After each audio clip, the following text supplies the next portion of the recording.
Batid po ba ninyo ngayon, mga petsa na to, kung ano ang pinagdiriwang natin sa Pilipinas? Magmula po 19 hanggang 30. Buwan ng wika daw po, sir. Bukod po sa buwan ng wika, National Heroes Day. National Heroes Day. Ito po ay hango sa ating mga bayani. Tama po ba? Opo. Opo. Naniniwala po ba kayo na ang ating mga bayani ay may mga alias? Kilala niyo po ba sila Di Masalang? I'm sorry po sa aking history teacher. Ayan, opo. Hindi ko na po maalala. Ito po ang masyado. pinakamagandang panahon para maipaalala po sa inyo na ang ating mga bayani ay gumamit ng mga alias. Di Masalang, Siling Labuyo, Tikbalang, Tagailog, May Pag-asa, Buwan, Magdalo, Leon Kilat, Vibora, Lakambini, Paralitiko, Dimas, Alipato, Liwanag, Balite, at marami pa pong iba. Ano po ang kahalagahan dito, palagay po ninyo? Ang alias po, anong kahalagahan? Well, first, sir, Your Honor, I cannot comment because I'm not sure of the circumstances surrounding their use of alias. Under the anti-alias law, sir, inaalaw naman po yung paggamit ng alias provided kailangan po nakabanggit din, nakadisclose kung ano yung real name. So it's not completely prohibited provided they also provide the real Opo. the real name. So, Pakisagot lang muna po yung tanong ko bago po yung explanation po ninyo. Pakisagot lang po kung narinig nyo na po yung mga alias na yan. Ngayon lang po nyo narinig. some of it po, Your Ayun. Honor, to be candid, some of it I've already heard. Magmula po 1892 hanggang 1896, ginagamit po nila ang mga alias na yan. Nagkaroon lang po ng isang traidor, ang pangalan ay Teodoro Patiño, na nagbulgar sa Katipunan. Alam po ba niyo yun? Yes, Your Honor. But the circumstances then were different because we were Bakit po iba? under... Bakit po iba? Bakit po na iba? May gera po nun, sir, and we were under Wala po ba occupation. tayong gera sa NPA? Ang NPA po, merong mga alias. Meron pong ka-Cobra, ka-Agila, ka-Lawin, ka-Tigre, ka-Kapre, ka-Sirena, ka-Adobo, ka-Sinigang, ka-Pansit, ka-Tinola, ka-Sile, ka-Kamote, ka-Bawang, ka-Maxi, ka-Labuyo. Strictly speaking, Lahat po yan, sir, ginagamit iba po na yung alias. internal armed conflict, iba naman din po yung war. Bakit po na iba? Pareho po itong clear and present danger sa atin. So ang gusto ko lamang pong ipaalam sa ating prosecution na napakahalaga po ng alias sa panahon ng... Kayo po, sagutin po nyo, sa panahon ng...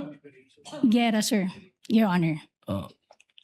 Ang confidential po, ang pagkilos confidential ay napakahalaga at hindi po ginagamit ang pangalan at hindi po pumipirma.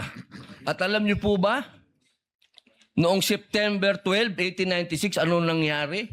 Merong nagkaroon tayo ng 13 martires. Yung mga nagtraidor ay itinuro ang mga totoong pangalan, totoong lugar, kung nasaan yung mga sumusuporta sa Katipunan. If I may, Your One Honor. last na lang po. Kindly wind One up, last, Senator one Judge last na lang Padilla. po. If I may, Your Honor, just address your question earlier.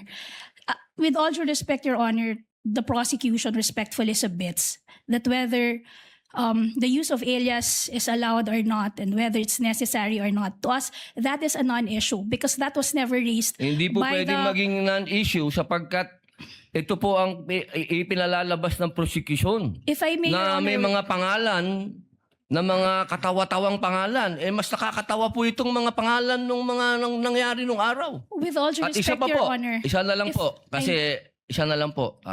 Kindly wind up, Ito na lang Judge po. Padilla. Kilala niyo po ba kung sino si Marcel Bonifacio? to be candid, Your Honor, Oh. I'm not Sino po? familiar. Si Benigno I'm sorry, Your Aquino Honor. Jr. Si Ninoy. Siya mismo may alias. Maraming salamat po.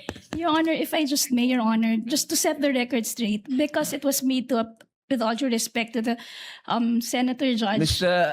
it was... Presiding Judge, Allowed ba yun? I was about to make a ruling. Maraming salamat po. There was no question posed or poised. Attorney May. Let's proceed to the next senator judge who will interject. By the way, did you intentionally get rid of the platform? Yes, Your Honor, because we were not expecting that I'd be called again, Your Honor, to make way for the honorable chair of the Okay. panel of Understood. prosecutors, Your Honor. Understood.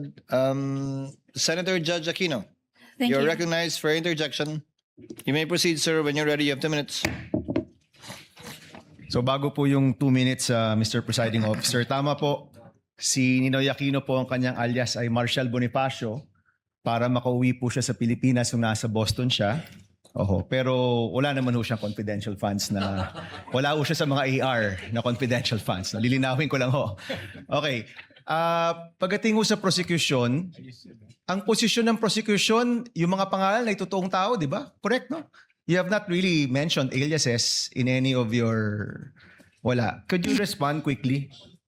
We have talked about aliases. Is the prosecution talking about aliases? That was never our point, Your Honor. In fact, the point of the prosecution is that that was never raised by the defense, either in their answer or in their pretrial brief, Your Honor. So to us, that should be a non-issue because even them, they never claimed that in any of their pleadings before this thank you. honorable court. Okay, klaklaruin ko lang ha. Ang siyang tao lang pong nagsabi na alias po sila, si Miss Gina Acosta in her testimony. Kanina po, sabi niyo rin na Mr. Ortonio na hindi siya alias or hindi niyo alam. But si Miss Gina Acosta in her testimony did admit that in her perspective, these are aliases. No, just for the record po. Okay.